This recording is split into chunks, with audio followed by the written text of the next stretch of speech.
നമസ്കാരം. യാത്രക്കാരുമായി സഞ്ചരിച്ച 2 വിമാനങ്ങൾ അപകടത്തിൽ നിന്ന് രക്ഷപ്പെട്ടത് തലനാരിഴയ്ക്ക്. ന്യൂയോർക്കിലെ സിറാക്കൂസിലായിരുന്നു സംഭവം. ഇതിൻ്റെ ദൃശ്യങ്ങൾ ഇപ്പോൾ സോഷ്യൽ മീഡിയയിൽ വൈറലാണ്. രാവിലെ നോർത്ത് സിറാക്കൂസ് പോലീസ് ഡിപ്പാർട്ട്മെൻറ്റിൽ പട്രോളിംഗ് കാറിൽ നിന്നുള്ള ഒരു ഡാഷ് ക്യാമറയാണ് സംഭവത്തിൻ്റെ ദൃശ്യം പകർത്തിയത്.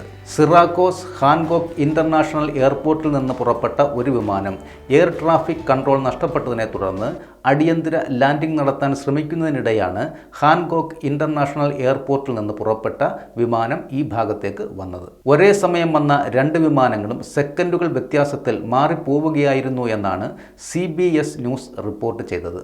PSI എയർലൈൻസ് നടത്തുന്ന ബൊംബാർഡിയർ CRJ-700 എന്ന American eagle flight AA5511 runway 28 land ചെയ്യാൻ കൺട്രോളർമാർ ആദ്യം അനുമതി നൽകിയിരുന്നു. എന്നാൽ നിമിഷങ്ങൾക്കകം delta connection DL5421 Endeavour air നടത്തുന്ന മറ്റൊരു CRJ-700 വിമാനം അതേ റൺവേയിൽ നിന്ന് പുറപ്പെടാനും അനുമതി നൽകിയതാണ് വലിയ അപകടം ഉണ്ടായേക്കാവുന്ന സംഭവത്തിന് കാരണമായത്. ഫ്ലൈറ്റ് റഡാർ 24 റിപ്പോർട്ട് അനുസരിച്ച് ഡെൽറ്റ വിമാനത്തിൽ 76 യാത്രക്കാരും അമേരിക്കൻ എയർലൈൻസ് വിമാനത്തിൽ 75 പേരുമാണ് ഉണ്ടായിരുന്നത്.